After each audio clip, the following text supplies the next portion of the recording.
I don't sing for this, right? You don't sing Great. at all unless Ever. I tell you to. Oh, that's right. I forgot.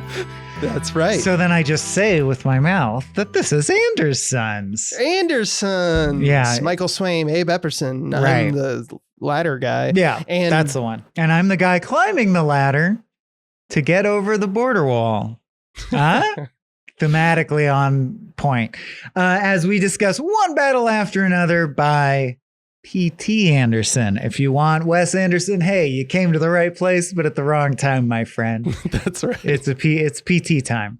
Oh, and boy, is it. Mhm. What a good time to be a part of this team. Coming right? off of what? Licorice Pizza being, I think, the last Licorice time we Pizza. convened. Yeah. Yeah. This is based off Thomas Pynchon's Vineland, which I have not read. In fact, I haven't read any Pynchon. I actually thought I had, but then I realized I've read the Pynchon book that's just called V. So neither of us, key point, can speak to the differences between the book, which is also a dense epic, and the movie. But I will just, I guess, tip my hand, which is the whole reason we're here, is to tip our opinions about the movie. But it does feel very dense and novel-like. And like meaty. It does. Yeah. It does also. I did watch a Spielberg interview of Paul Thomas Anderson, which is available on YouTube. And we know he loves Pynchon because obviously Inherent Vice. It sounds like there's some loose adaptation, not like Annihilation, Alex Garland levels of like, oh, let's reinvent the wheel here. But like he focused on the relationship between father and daughter. And that's definitely reflective in the movie and maybe not as much in the book. That's why I mentioned it is. I didn't do my due diligence to that degree, but my understanding through the grapevine is that he changed some things. So it sounds like we won't speak to that too much. So go elsewhere for the breakdown on that. But we should get into our first section. Let's dip into this Maximist version of reality informed by post-cinema, like the Safdie brothers and Nolan. I don't know what that One means. battle after another. This is diegesis. What do you remember that What's Eating Gilbert grape soda that came out when they first did that movie? No, that's excellent. That was a really good tie-in drink. Yeah, like Ecto Cooler. What's That is Eating excellent. Gilbert grape soda? But that is Leo, right? Wasn't it? Yeah, that's Leo. That was Leo. Yeah. And now here he is, still looking like he's ready to date, a girl about that age. The What's Eating About Gilbert that age, grape but age. looking like the dude Yeah, but from Big looking like- Lebowski. Looking like, well, let's say Joaquin Phoenix from Inherent Vice. Or that. Yeah. So because this is one we saw in theaters, which we love to do, but you can hear the sloppiness in our coward voices as we're like less prepared than usual.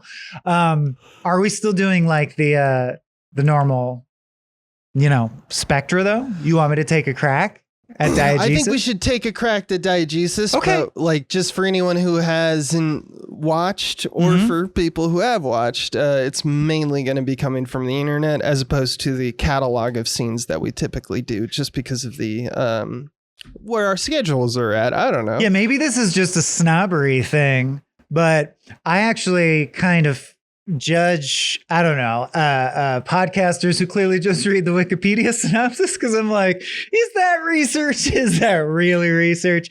Right. So usually I just want it to be known that like I would write my own notes, but instead I'm just going to watch a sped up version of the movie and cram together my recollections. And Abe, please jump in with Wikipedia corrections as needed. Yeah, for sure. And also, of course, the whole reason we're doing a deep dive specifically focusing on him as a director is we think PTA is an important director. If you're interested in watching this, we're about to spoil it completely. So maybe watch it yourself. It's at least good enough that I'd throw that warning in.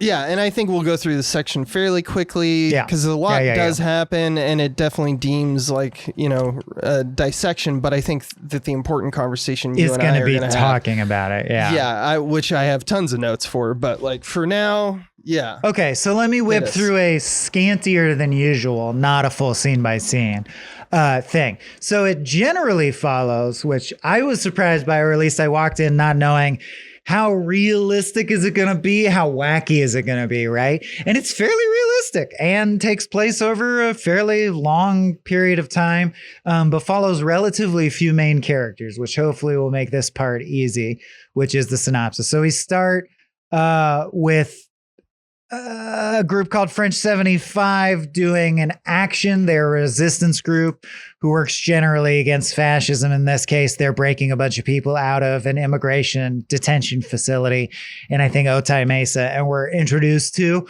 the leader of the French 75, or at least she comes across as the muse, or the eye of the storm, so to speak, Perfidia Beverly Hills, who's leading the group and sort of giving the orders. And Leo DiCaprio, whose name is what, Abe? I forget it. Well, his name is Bob. His name's Bob. That's right. Yeah. Bob Ferguson. Such a generic name for such a non-generic guy. But Bob Ferguson. They're a couple very much in love, but like that highly sexually charged, crimey, fuck the man, Sid and Nancy kind of vibe. We're never going to die. We're going to tear down the system, right? And they do this raid. And during this raid, Perfidia at one point pulls the gun on the guy whose job is to man that station, who's played by Sean Penn, and I also forget his name, Abe. Stephen J. Lockjaw. The Lockjaw is memorable, but other than Perfidia Beverly Hills, pretty straightforward. Steve and Bob are our normal names.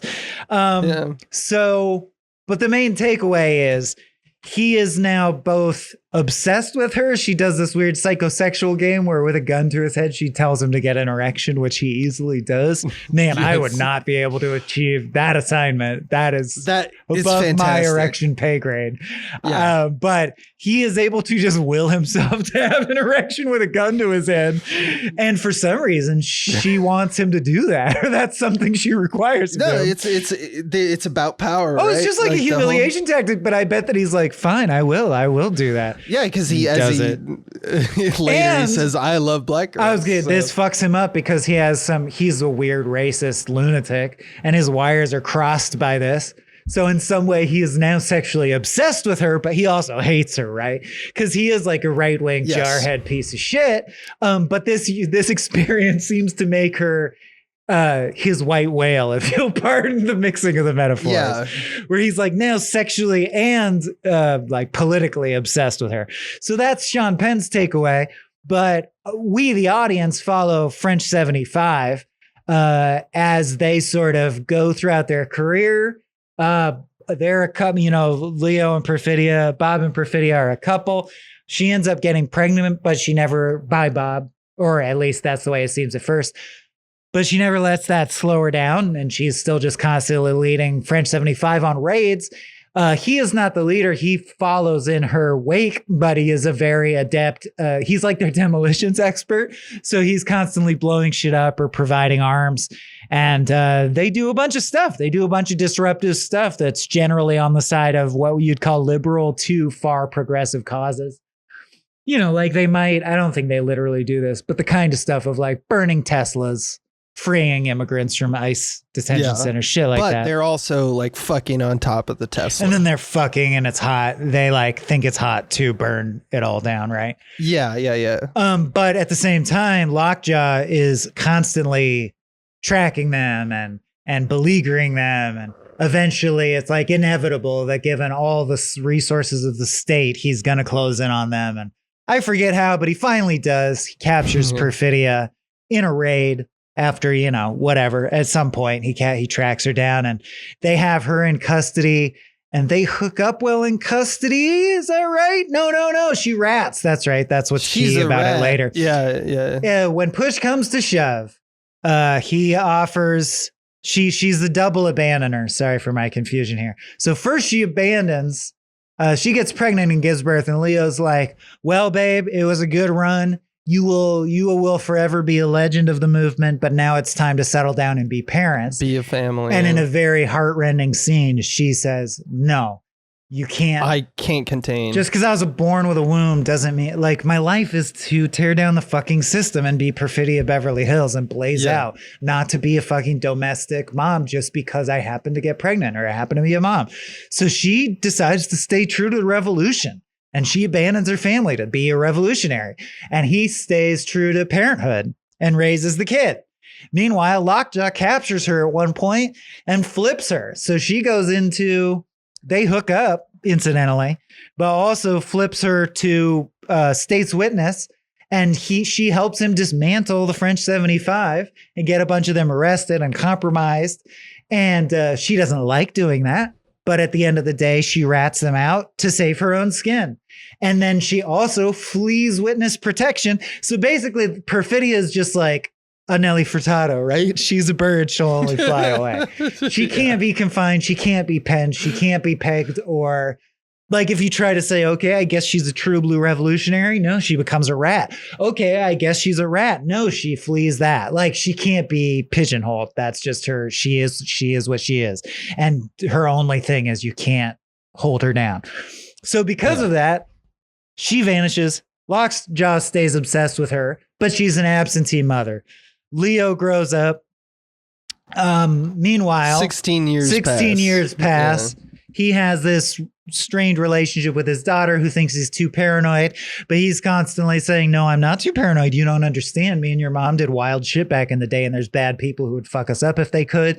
But she believes it's all exaggerated because he's just like an old hippie stoner, right? But we know it's all true as shit. He really blew up a bunch of Teslas and shit. Yeah. And in fact, he's right. And it does come to a head because 16 years later, Lockjaw wants to join an ultra-right, secret, super Christian to the point that it's satanic Christian? White supremacist, fucking good old boy, white boy, miscegenation, secret Ku Klux Klan type group, right? Get out shit. Yeah. So he wants to join the secret get out type group, and they're called the Christmas Adventurers Club. And their whole deal is they'll only take you if you've spent your whole life being a dipped in shit, racist, ultra fascist piece of shit. You can't interact with anyone from any race. So he has to now retroactively go kill Leo DiCaprio's daughter because she might be his child. He's not sure, but she might be. And that would mean that would prove that he had had sex with a black woman, and that would disqualify him from being in this special group he wants to be in of racist fucks. So the actual fallout of the movie is Leo and his daughter trying to not get killed by this guy who just wants to kill them to like wrap up a loose end from 16 years ago so he can join some fucking circle jerk asshole club. And because of that, they do a cat and mouse across the highways and byways of America that also, shows us like what it's really like for an illegal immigrant from Mexico to be in a sanctuary city. We see that through Benicio del Toro's lens, who is Willa, I think is her name, Willa's karate teacher. But he's also highly tied into immigration in the city that they're in. And so like he hooks Leo up with Sanctuary, but through that, we, by following the filmmaker, also see just sort of an interesting slice of life and behind the scenes of like, here's how cops rig shit versus here's how coyotes try to help immigrants in our country. Yeah. Or at least this is a snapshot of how that was 20 years ago, because this is not set in modern day, but fairly recent past. But it's not like tackling current ICE shit in Portland. It's not that ripped from the headlines. But it's in the early days of these same kinds of bullshit going on. Meanwhile, Lockjaw is trying to abuse his position in the military apparatus to basically murder this poor innocent girl and cover up the murder, which it seems like he's perfectly within his rights, so to speak, to do, or like he seems like he's going to get away with that. The whole military apparatus of the United States, springs into action to help him capture this girl. They eventually track her down at a nunnery where the nuns were sympathetic to her cause, but a bounty hunter tracks her down and takes her to some, again, like racist, good old white boys with Nazi tattoos who agree to murder her for money. But at the last second, the bounty hunter has one of those human moments where he looks in her eyes and he looks at the racist dude and he's like, fuck it. And he just takes a shotgun out of the back of his car and starts killing them, and they fire back and he goes down in a hail of gunfire and she gets away. So literally just this moment of, and they reveal that he has native heritage, of this guy being like, you know what? He never speaks barely, but this guy being like, I see what's happening and I've just had it. For some reason, this is the day where I've decided go Anton Chigurh. I'm gonna not be a piece of shit. I've been a rat up till now, but fuck it. Fuck these assholes. Yeah. So then she escapes and Lockjaw chases her through the desert in like a cool car chase. Meanwhile, Leo and Benicio are trying to catch up to her the whole time. But basically, she saves herself. Lockjaw does a DNA test proving that she is his daughter, meaning he is going to murder her. But before he can, she does some dojo karate moves on him to disarm him, which I believe is why Benicio's in the movie, is to set up like, yeah, she knows a karate throw. Yeah. So she does a karate throw. She gets away. She steals a car, the bounty hunter's car, and they're car chasing, cat and mouse.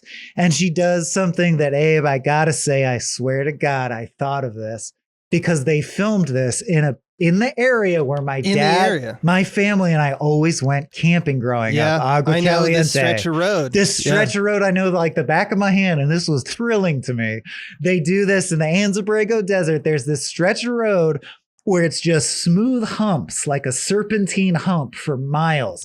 And it's a really unique effect because when you're driving on it, the road that you're looking at in front of you just keeps going up into view, down out of view, up into view, down out of view. They call it the River of Hills. And is the name of the... I was like, they should do this in a movie as a kid. I remember thinking this multiple times, and they finally did it, which is...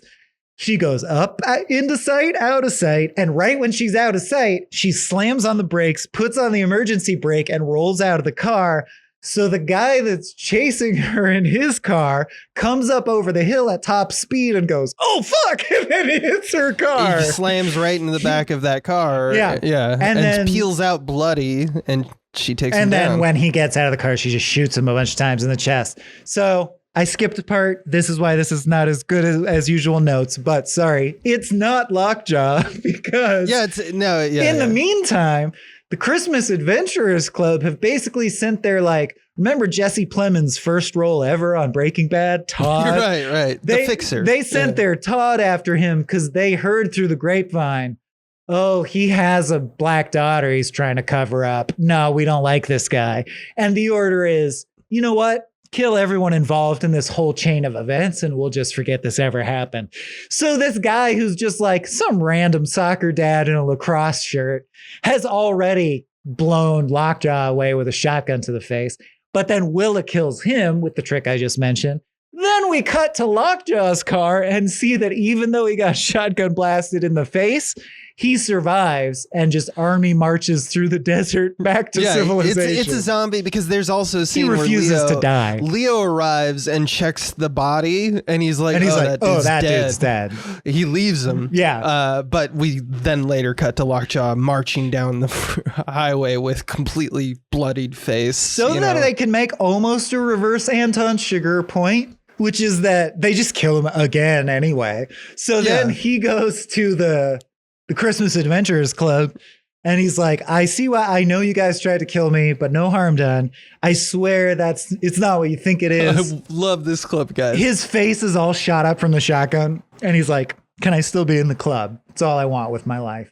And they're like, but you do have a black daughter. And he's like, no. She raped me in reverse. And they're like, what do you mean? And he's like, she got me hard at gunpoint and forced me to, she's a semen thief, gentlemen. I tried to retain. Abe taught me, but I couldn't retain. She stole my semen. And they're like, power. Yeah, that makes sense. Good job, buddy. And they gas him to death. They just kill him with, they go, that sounds good. Hey, go into this blank airtight room and we'll be in a second to have your party, your welcome aboard party.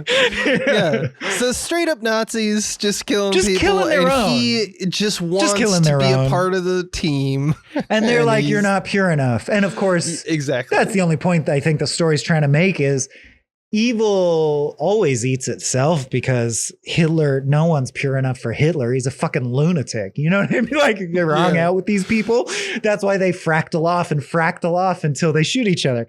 But the point is, the happy ending is Willa lived, Leo lived, they lived. The end. And their relationship is the deepened. relationship. It's It's not one battle changed after radically. another. It's like life goes on. It's one battle after another. Their life just continues. Yeah. It shows how all these people feel like they're fighting one battle after another, and it's relentless. And that's true because like Sean Penn obviously feels that way. And it's even though dumb, his shit is like, dude, you're making these problems for yourself the whole time. Exactly. But on the other side, when we look at Leo, he's also like a burnout idiot.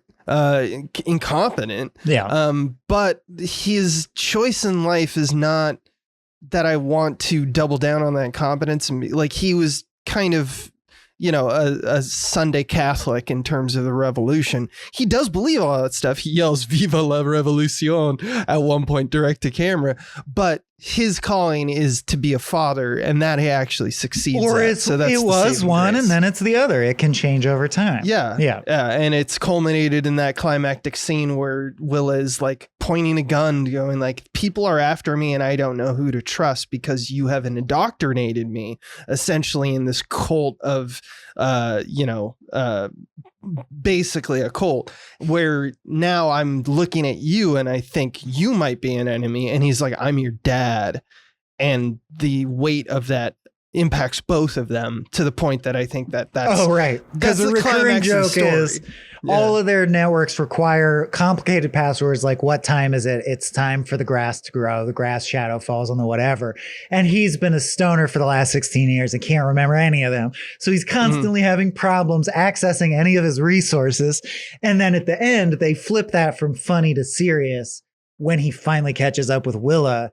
And she's like, what's the grass grow on the left side? And he's like, I'm your dad. And she's like, what's the grass grow on the fucking left side? And he's like, I will shoot and he's you. like, and he's I'm like, your dad. I'm your dad. Yeah. That actually made me and tear then, up. and it does break the conditioning. And she goes, oh yeah, it's my dad. And then when she reads the letter later from her mom, from Perfidia, who's like, I just was not meant to be a mother, but I love you and I want all the like. It's fact like that good luck, from a stranger. And I want you to feel good about me in a letter. And Willa understands that like there's nothing here. This is sand. The foundation is sand. And she goes to Leo and hugs him because he's been there for her, even though he's a piece of shit. There's something about that that really, affected me. I thought that was well done. But I think that we're in a state now in this podcast where I think we can move to the chunky stuff, the stuff we want to talk about. What is pedagogy? Yeah, so we're in the chunks, and I'll say it really reminds me of one of the most moving stories I ever heard was from my mama, who was a child advocacy lawyer. And something she actually said to a client. And I was like, damn, that's so good, Mom. That's such a good, which was a guy who, fought so hard in court to see his kid at all. And then the kid comes and over every week, they just get this time at the mall food court. And my mom was like, and the dad's really upset because the kid is indoctrinated all week to hate him by the mom, whether it's lies or not or whatever. But like, point is the dad is trying, but he's like, I just show up and the kid won't talk to me, calls me a bastard, plays on his phone and goes home as soon as watches the clock and then goes home. And my mom was like, and imagine when he's 35 and a dark time befalls him, how he'll feel to be able to look back and know that someone even if it's it's worth it if he treats you like shit forever. In fact, imagine how powerful it would be for him to remember that you did that, even though he was like that. You know what I mean?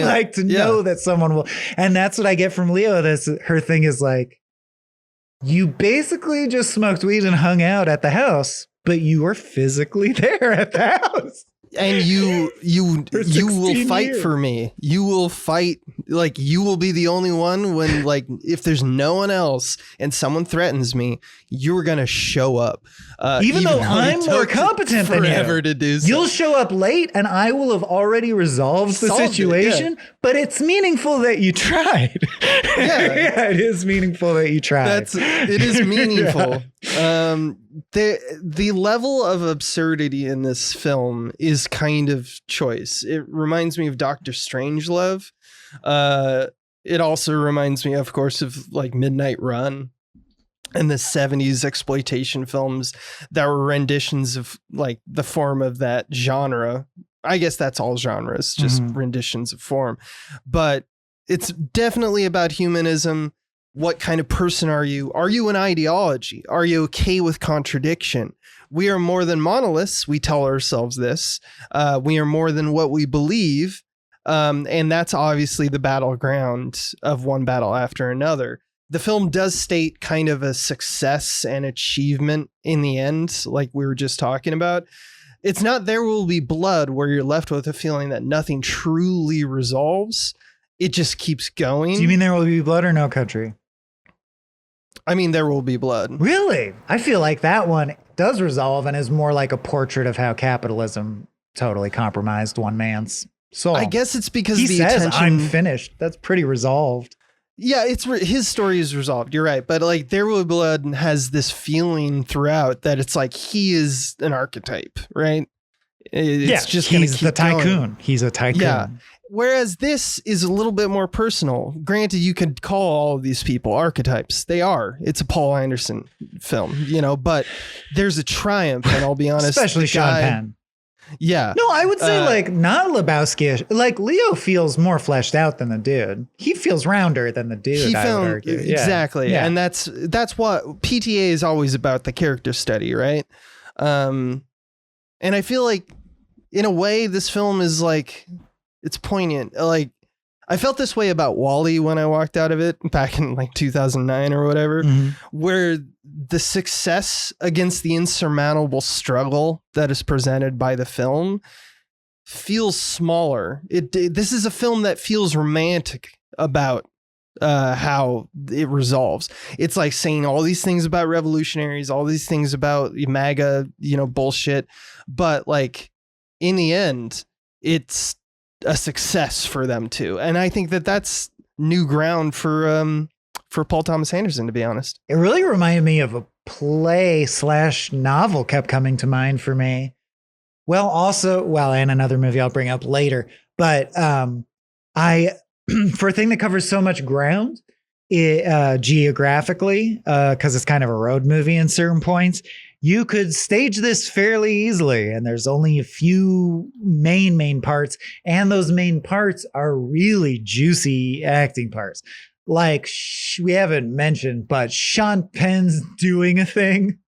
He's doing that RFK voice. Like he's doing not just the voice, but also clearly he's looked in the mirror and did mouth work. Where he's like, oh, well, the guy's named Lockjaw. He's going to have some weird mouth shit that he does all the time. He's parse his lips weird. Yeah, like he does all. Yeah. Just definitely doing a thing, but not so elevated or wacky. Yeah. And I guess I just mean play like I was surprised, especially after Inherent Vice.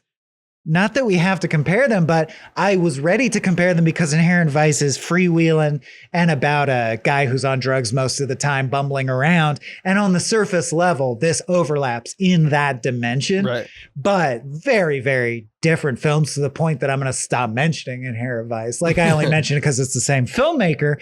But to me, this refreshingly felt, like I said, like a novel, like a, pretty dense thing where it's more like, get to know this character well, get to know this character well, get to know this character well. They bounce off each other a couple times. The novel wraps up. And as you say, it's not as monolithic as it is specific to them. Like, even though it so resonates with what's happening in America right this second with ICE in Portland and shit, clearly this movie was started years ago, and it's not trying to comment on that in an up to the minute way, as much as it is just the backdrop milieu is like, yeah, they happen to be resistance fighters. But for example, I'm seeing tons of discourse about this movie in activist spaces on social media. And I think that bears discussion because, of course, there's the point of like Perfidia, they made the black woman a rat. And the other black woman, revolutionaries who's a leader, are incompetent, is named Jungle Pussy and then dies unceremoniously. So I know black activists who are upset about the movie or calling bullshit on it for reasons that I think are bear unpacking. But at the same time, I would say my takeaway was like, I don't think even PTA is saying or would say, this is an incisive, up to the minute take on what's unfolding in America right now. It's more like these immigration issues have now been around so long that you can just tell a story about people with that as the backdrop is more what this felt like. Yeah. I mean, Paul Thomas Anderson came up like he loves the 1970s brats, like they call them, right? It's not Robert Traffic. Altman. Traffic is like about Traffic. This. It's not, you know what I mean? There's no solvency. He's like Robert Altman. He's like Scorsese. There's kinetic energy almost for no purpose. And that's kind of the point, right? It's a philosophical dive into meaning. That was the era that he grew up with, is like, what does it all mean? And he's definitely a Gen X, like that's obviously the viewpoint that he's coming from. He wants there to be, he's always going to point at the fly in the ointment, but he's not going to be like, let's throw the ointment out. That's just what you're going to get with a Paul Thomas Anderson film, right? Well, what does it all mean? Gen X would say, well, first of all, most of it's bullshit. All right. So if we can agree to that. And they're not wrong. Yeah. I mean, but it depends on what you want the film to be. The thing is, I think that this film is very much like in the second era of Paul Thomas Anderson. Once There Will Be Blood came out, right? It became all about character study. It's not about the moving parts and not about trying to take down concepts. And way less ostentatious. Even though there are a couple shots I will call out, it's not like Punch Drunk Love. It's so clearly Paul Thomas Anderson already having made a name for himself. He is not flexing nuts. He's making a movie. That's different. Yeah, it's interesting. Look at how The Master, like, just making a movie like Spielberg might. The Master is a takedown. Like, you can obviously Scientology is like where he's focused at, right? That in terms of MAGA and all the stuff, that's obviously what he's focused at in this one. But if you look at those movies, this movie and The Master, it's more about deconstructing the archetype than it is about deconstructing like the narrative influences of these groups, And I think secretly part of what we see with masters like this is it's just him picking a movie to do because he likes doing movies. So he's like, did Midnight Run. Did another one. So he wanted to make Midnight Run. Like the Coens, we're like, I mean, that's what we follow. They're like, you know what I always used to like? Those big Capra things. Let's do a Hudsucker Proxy. You know what I always like? The opposite of that. Let's make Fargo. Like, you fucking madmen geniuses. Yeah. But like at the same time, it's like, is this movie like all of that conversation is valid? It's just that like it's the movie itself is just about the single want of reconnecting with a daughter. Like he's also an archetype of being a fairly incompetent member of a revolution, but we also do have expressions of that not being like consistently Looney Tunes. Look at Benicio del Toro. His character is calm and collected the whole fucking time. And effectively helps the oppressed people out of sticky spots. Yeah. The French 75 are hot and perfidia, Beverly Hills, and they're going to make a splash and they make big things change. But also you have Benicio del Toro, the day player, the guy who's going to get it done, and it's off screen. And he's helping people, and that message is consistent, even though it is a shame when he leaves. Well, just the humble backbone of actual mutual aid, like the Underground Railroad would be at the appropriate time, where it's like, yes, he is not going in with a gun and doing the manifesto and making the guy get a hard on at gunpoint, but he is taking the DUI on his record to distract the beat cop while they smuggle the 14 children out in the container truck. And only that, he's taking it for Bob, like this guy who's we all know. That's his very last line in the movie. Benicio, as always, is one of our finest actors, and so likable. Kills it. Yeah, his final thing in the movie is just telling a cop, "Or did you have anything to drink today, sir?" I might have had a few. What? A couple of beers. That's it. He's out of the movie. Yeah, you're just like, oh, okay. So he's like, in jail for. So his enduring image is just like, that guy's a good guy, man. You can count on that guy. Because he endures. He endures. Yeah. He's the small flame of the revolution, right? El Dude abides. Yeah, exactly. Yeah, the lazy dude and the social divide. I do want to talk about that because Benicio's more dude coded, actually. Yeah, because he's the one going like, rolling waves, man, rolling waves.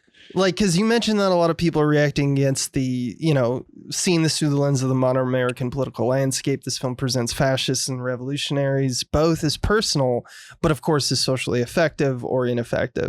And it shows us how, like, the point of the film to me seems that it's trying to point to the fact that it's silly to be taken into a cloud of interaction that feels right to you. When your views become facets of your being, you become like kind of a bubble. Not that we're not all in bubbles, but it's just like, it displays the American social fabric. And I think that there's a statement to be said about some audience members where it's like, I don't need to see another film about the social fabric. And one that's just talks about how we're divisive and cruel to one another. But I think that my evaluation, I guess, is just that when you look at the lazy dude and present him in this kind of climate, like, what's the point of satire? The satire is to kind of push the edges in order to show you where the center is. I think this film does that. I think that's the reason why I think it needs to be like inspected, but also like there's a great value and a great point in this, or at least to me. I think there's value in approaching art through different lenses, including even wonky lenses or lenses that another viewer might say, that's not what they intended you to even approach that as or whatever.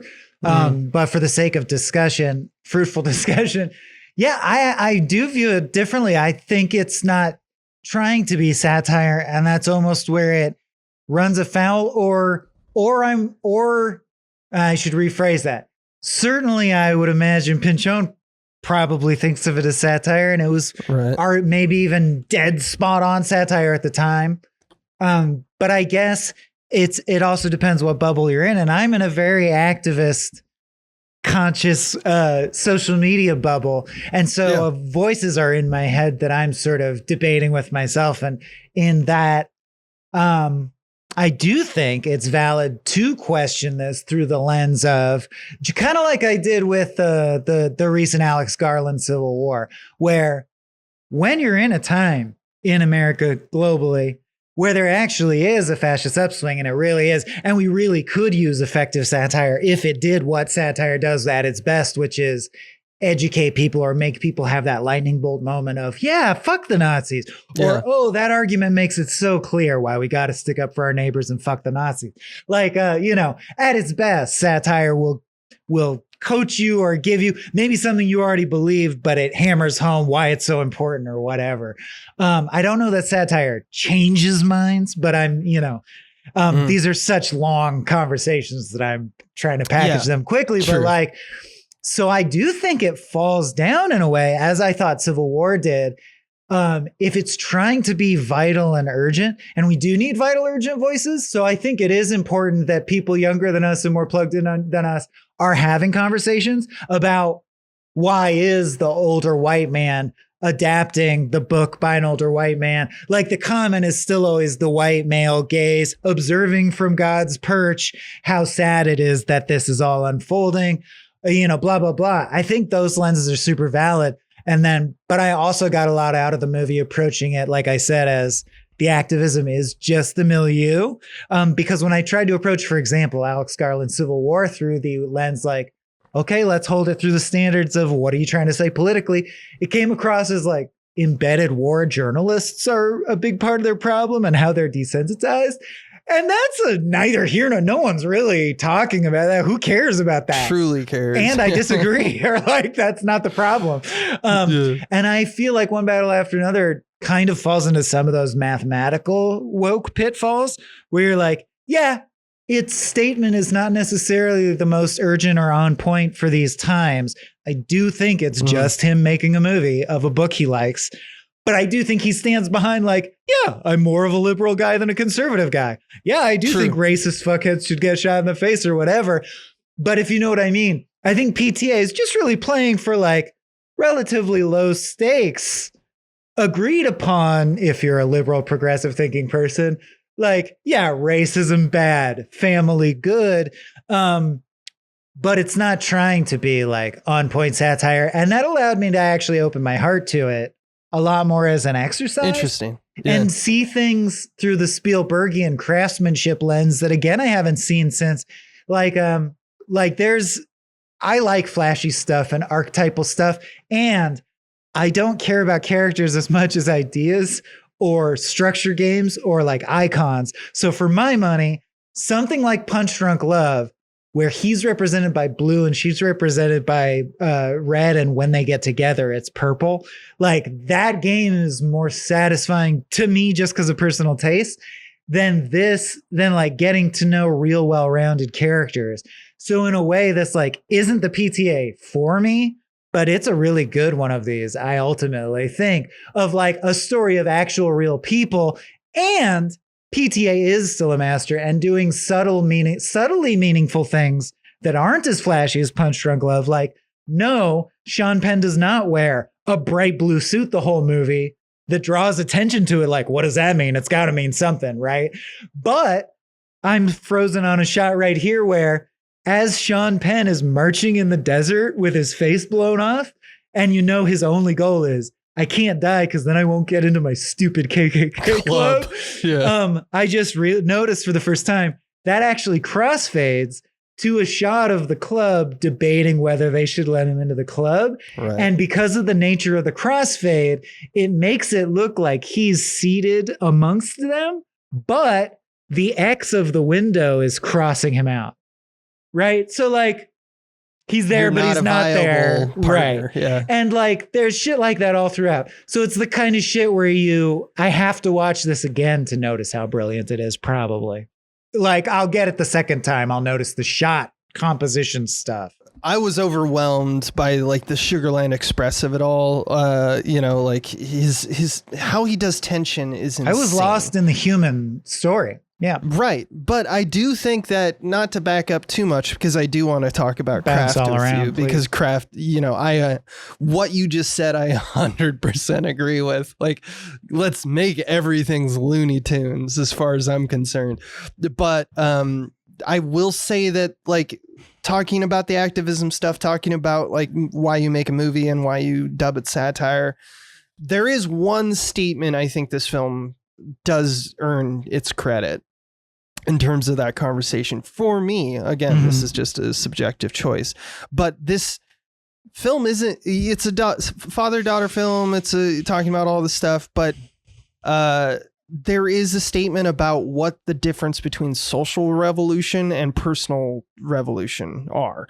And sometimes personal revolution isn't as useful as the social revolution. And that it's a defining human experience for many is having a kid catalyzing the change from exactly. I was going to sacrifice anything for the world. Now it turns to inward. No, it's this kid. Yeah. Yeah. And that's, I think he's addressing that adroitly. I think he's trying not to be selfish in that regard. And even if you're fighting for a charitable purpose that needs all of our charity, it's sometimes a selfish want for some people, like Perfidia, like Bob, like Steven. The adaptation of it comes across some kind of humble. I guess that's what I'm trying to say is, right. It comes across like PTA is saying, it's weird because it like, but that's just my opinion, man. Or like, it doesn't come across as that in your face, which the trailer made it seem like it would be more, have a real axe to grind. But I like the casualness with which it's like, well, Nazi fuckheads should get shot in the face. That's not even a debate. And I'm like, yeah, good, man. I like this. Good, man. Yeah, that's, I like how he just accepts that. Yeah. So let's talk a little bit about some of the craft, because I know you're also excited about that. Here's the big one for me, which I hope you also clocked, which is that all of PTA's films, and on this show Anderson's, we have cataloged every single one so far, there is one fairly consistent thing in that he is rudderless. It's always about a time and a place. It's not about, a 3-act solve. It's teleporting you there to a space to witness something, right? A 3-act solve involves us with like, here's a problem. Here's the adversity. Here's the solution, right? And even if in his past films where serendipity is like a huge nagging question, things just happen. Punch Drunk Love is a beautiful example of that. In this movie, this is his first movie. This is his first movie where he's like conflict, resolution, hero's journey. Yeah, all of that stuff. Like he's actually making a non-Paul Thomas Anderson film. No, Boogie Nights. What do his you mean? dick is big and he loves it and he sees it in the mirror and he goes, "You're my guy." And his dick's like, do you yeah, care man. about any of that in Boogie Nights? Of course. No, I get what you're saying. No. Yeah, That's why when you mentioned There Will Be Blood, I was actually surprised you didn't bring up No Country, because for me, No Country is more of a touchstone that resonated all throughout structurally. And it makes sense that it's Pinchon because Pinchon is nihilistic in this way. Well, of course, yeah. Where like this movie, much like No Country, seemed to do, like I mentioned with the reverse sugar. So No Country, please stop this podcast and watch that without listening to my spoilers. If you haven't seen that, what I consider maybe the finest film ever made.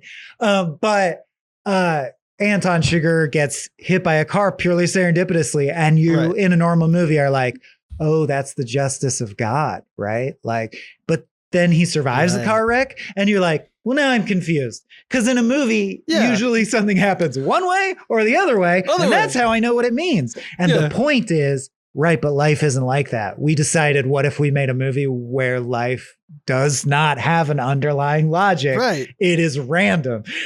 Because we believe that that's true. And yet so often our movies don't do that. This felt more like that, where it's just stuff happening.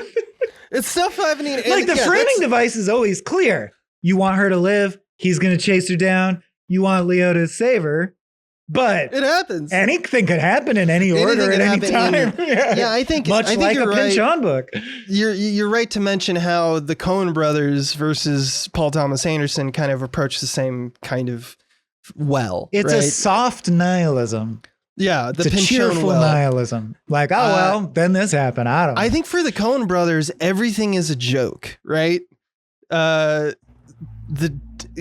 always like, look at the chaos, and isn't that America's factions and chaos and you can't follow the narrative? That's more of Paul Thomas Anderson's bag. Whereas I think the Coen brothers are a little differently nuanced in that, like, yeah, the noise doesn't have a direction and it is all cacophony at some point. That's not important. Who gives a fuck? I do think that Paul Thomas Anderson gives a fuck. But I think that's what's remarkable about both teams of storytellers.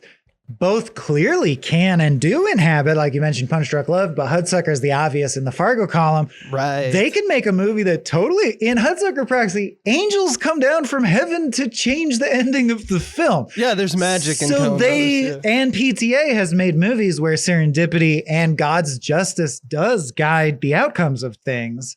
But frogs flying from the sky. But I think in those movies, part of it goes without saying. As with 90% of movies, it goes without saying that the person watching it knows they're watching a movie. But then every once in a while, it's always fun to be like, what about a realistic movie? When you mean, that can mean different things to different people. But in this case, I mean, realistically messy. Like not everything happens because it's so poetically neat or clean or structurally sound. Some stuff was just that Thomas Pinchon had a little rant he wanted to do, so he does a random scene at a diner and it made it into the movie. Like there's random not cleanliness in it, Yeah. Like for example, again, I was like, oh, it's the idea of Sid and Nancy revolutionaries. And then you're like, oh no, it's fatherhood? No, it's the transitioning of one to the other. So it's the Ben Folds song, The Ascent of Stan. And then it's its own thing, sort of. It is what it is. It's a story. Definition of family, I think, is huge for Paul Thomas Anderson. I'm looking at you, Magnolia, with Tom Cruise screaming, I hate you, you piece of shit. I love to you. His father. Please love me. Yeah. I love you. Yeah. All that stuff. And looking now for, cardinal north direction, and you watch this film and you can't not look at Benicio del Toro and say, there's the guy who stole it, right? That's if you want to be someone, you're Willa or you're Benicio del Toro, right? And because Benicio moves like water. That's so, and I believe that it is a deep wisdom. One of the correct, useful ways to approach life people land on is adaptability. You just accept it. Right. There's different methods of leading life, but that's a good one. Yeah. And Benicio embodies that, and that's for sure. Like, he does. Oh, this is happening. Let's do that. Oh, this is happening. Let's do that. And Willa is extension of her mother and her father, not her dad. Oh, well, all three have that conversation. She is fire. She is indomitable, like Sean Penn. Yeah, she is resistant to any authority. Luckily, her dad, supports that. Is fine with that because he's mostly just drinking beer. Well, that's what's so charming about their dynamic. He supports that even against himself. Is the classic bit they do a couple times. Oh, right? I love that. Yeah. So he'll go like, you got to do this. And she'll go like, fuck you. You taught me to fuck you. And he'll be like, that's good, baby. Yeah, you're right. Fuck me, man. You're right for questioning that, baby. You're good to question that. Listen to your father also. But in fact, there was a scene where I'm citing again the Steven Spielberg interview of Paul Thomas Anderson that's available on the internet. Paul Thomas Anderson mentions while they're talking about how funny the film is, because he's been funny in the past, like Hard Eight, like cutting back to John C. Reilly. He's always been funny, but this is an alarmingly funny film. Paul Thomas Anderson. I would say. You mean just Paul. Generally? Yeah. Like, but he has this conversation. Say I was alarmed by how funny it was. I wasn't alarming. Yeah, remarkably, sure, remarkably. Remarkably for a Paul Thomas Anderson film that's taken, usually self-serious. But the conversation about that Spielberg had with him was that. He revealed that there was a scene that was cut where they almost said it was too on the nose, but it was a very funny scene where he's unclear when they're changing their names. They're like, okay, so you're going to have this new name or whatever. You're Peter Parker. We're going to have to disappear. Right. You're going to be like the instance and the status of that scene is that that Willa is the mother and he is the son, and he's like, he can't get over it, and it's just like they're placeholders, they don't need to make sense. We just need you, and he's like, but wait, are you the mom? And she's like, yeah, I kind of am. And that's their relationship, and that's kind of played really well, I think, in the rest of the film. It's fun. I forget the fucking name they use. It when I say hello, Mr. Sampson, and stomp on your foot, you will nod and smile politely. Yeah, right. I did think it was fairly funny, especially the treatment of the guy in the Land's End sweater vest, who will just soullessly murder anyone black. Right. You're like, fucking, what is wrong with you, soulless heart? Like, what do you even think life is? Or why? Yeah, what happened to you? You're just a racism robot? You're like, I will just kill anyone who's not white. Okay. Whatever these people say. Take. Yeah. But I mean, to me, racism always, if you're raised not racist or as much as possible, it does strike you as, I appreciate that my parents taught it to me as scientifically inaccurate. Like that's from childhood. They're like, it's fucking weird.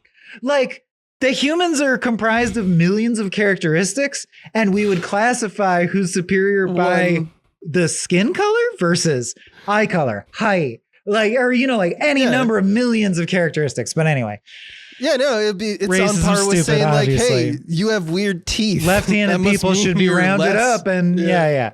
But anyway, I do brave stance. I know racism, bad brave stance, but I do want to take some stances that I think will get me some flack, especially among the small beans community. But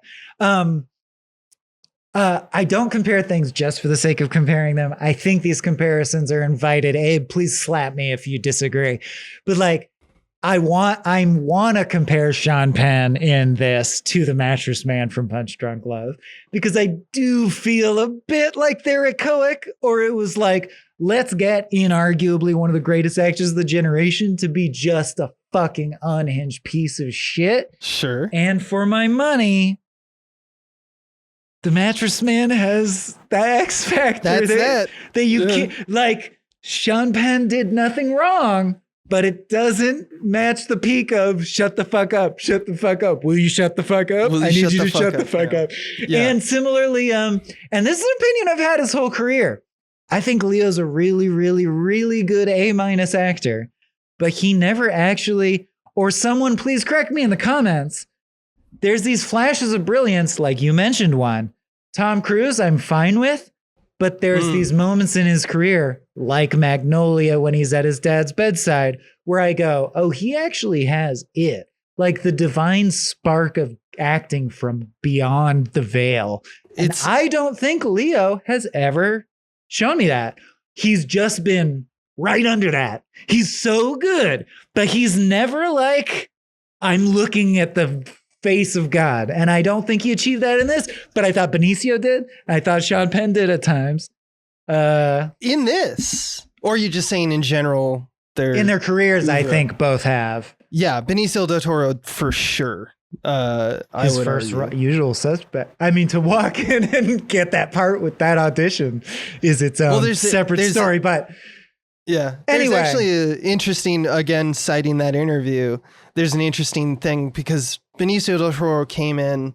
They didn't know who that guy was going to be until like they had already started shooting it. And then it's like Benicio says yes, but he's shooting this other thing. So he can only be there for like X number of weeks or whatever. So he walked into an already made house. Right. And Benicio del Toro said, I don't want any direction from you, Paul Thomas Anderson. I got this, which is typical for Benicio del Toro. But he's like, but there's one thing I want you to keep an eye on me, which is don't let his energy, him meaning Bob, Leonardo DiCaprio, invade my energy. And the second, because I will play with that as an if I start game. Getting energy up, but if I get energy up, you need to bat it down. And I thought that was like, that's so fucking smart. Because it's also Benicio seems to direct himself. He comes on set and tells the director, here's what I'm going to do as a little acting machine. I hope you're on board, because that's what I'm going to do. Because that's what I want to do. Yeah. And I think that actually helps Leo now, because Leo can be even more Looney Tunes because he doesn't have to worry about the infection. I guess that's what I'm saying is I didn't think he got as Looney Tunes as I even wanted. You wanted him bigger. Yeah. Okay. I get it. I can see your point. Like, because when you mentioned the Tom Cruise Magnolia. And at the end of the day, and again, reviewing or horse trading is, I don't know. I don't find it useless or I wouldn't engage in it at all, but I don't like dwelling on it. And I understand if someone's like, who cares what your fucking nuanced favorite is? But for my money, because we're doing the watch through, I know what you mean. The Master is still PTA's masterpiece. Well, the Master. It's Magnolia is what it is. You know, like, and it's one of those. It's also, it's one of those. Two. It's Magnolia. It's Punch Drunk. It's one of those three. Look here. This is great, here, buddy. But dude, this is a solid A PTA movie. Overwhelmed. You know, it reminded me of a Hitchcock. I'm like, this is like a movie that you're just like, Hitchcock. Boom, another one in the books, a fucking movie. It's he knows it too. That's the fun part. Like for me as a cinephile and just like, oh, you're citing a movie that I've already seen. It is 100% Hitchcock. And it's 100% Midnight Run. Dr. Strangelove. There's just so many. There's Strangelove for sure. I didn't see that, but that's true. In the villains mainly, yeah. In the villains mainly, but it's about how like Catch-22 does this too. Like the book, even more so than the movie, where you're like, what is it? What is going on? Why are we doing any of this? That really, it hits you at less than 20 minutes into the film. Pynchon does that. A lot of his books too. It's very similar to Catch-22 or MASH, or it's the vibe. Right. It's our version of we love to do funny, eye-rolly Kafkaesque, but you laugh at it. We do. So we go like, oh man, you gotta do everything. You gotta make 1,000 bananas and make it all out of banana peels. Fucking why? Makes you crazy, right? That's the government, bro. And you're like, oh, I see what you're doing, dude. Which the is government is insanity. And it's also the most Gen X thought you can think of. Those clowns it's in the Congress. Wachowskis. It's Paul Thomas Anderson. I love them. I love the that finger thought. things means the taxes. I did love all the not to say that they are non-actors, but I felt like Willa's friends intentionally had non-actor vibes, whether or that was crafted or not. I thought that was cool. No, it was really good. Like Leo was an archetype, and what's his name? Sean Penn was an archetype. Lockjaw. Willa was real, and her generation was real. And I think that was a statement about like how as you age, you start to become a narrative.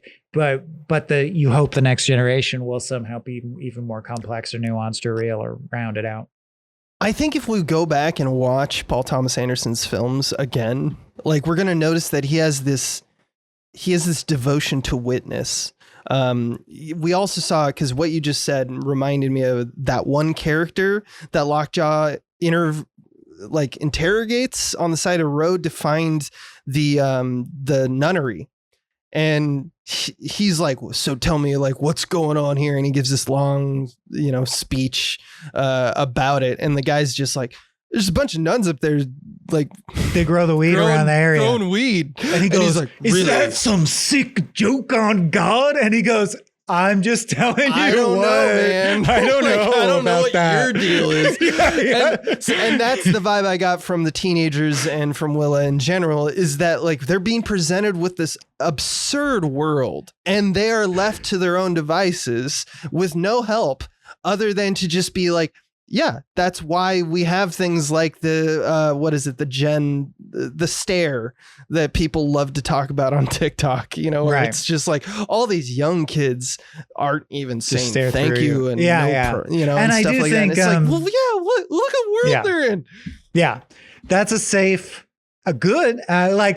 I think that's a appropriately safe, responsible stance for a guy of PTA's age, background, and level of privilege to take on the actual immigrants we see in the sanctuary city and shit, which is just like, look, all I really know about them is, as far as I can tell, they're just trying to survive. The threat comes, they move away from it. They try to go make money. Yeah. Like to tell their story from the inside out, I will appropriately leave that to other artists to tell. But I will say, because of that, I definitely sympathize with the people who are like, Perfidia feels fridged, or you're like, man, I really thought it wouldn't just be a letter wraps up her whole point of view. Or let's not make fun of revolutionaries. Right, or whatever. Idea. Yeah. Or why did she have to be a rat? Why'd you have to make her a coward? Or I sympathize with those viewpoints, even though I understand they don't bother me as much, but I sympathize. And I do think it's an important point to the thing you just said.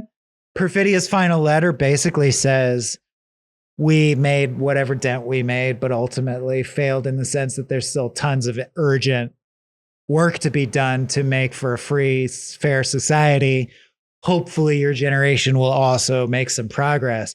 And I do think that's the only true thing you can say is like onward and upward. I hope we did as much as we did. I hope you can do more, because we're certainly not done yet. Society still fucking blows.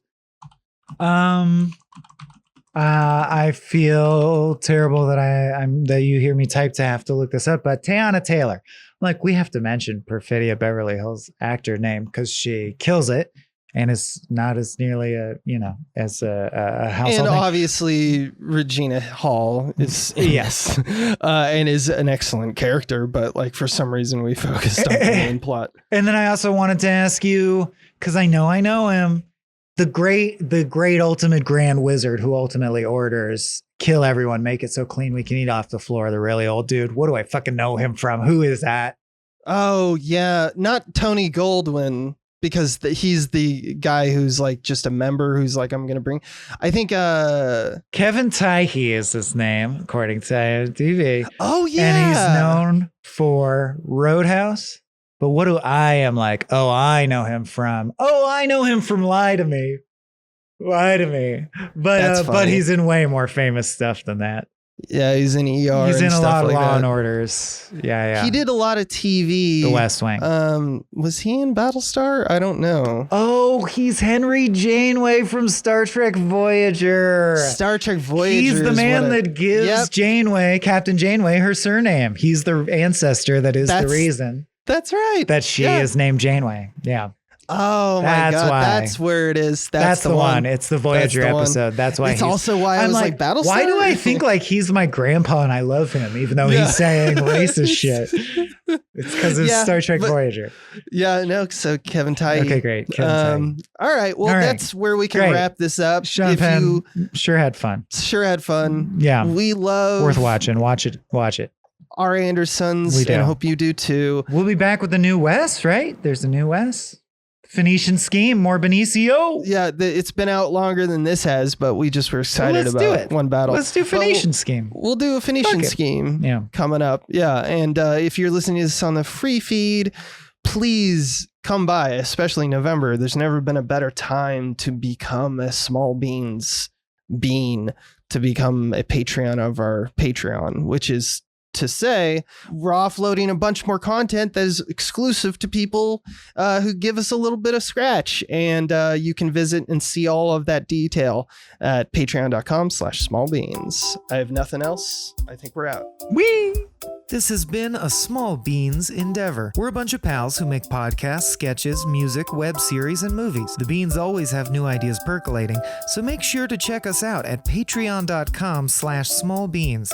That's patreon.com/smallbeans, where you can browse all of our current and past content, see what we've got planned in the future, and learn how your support can help the small beans grow into huge, giant monster beans.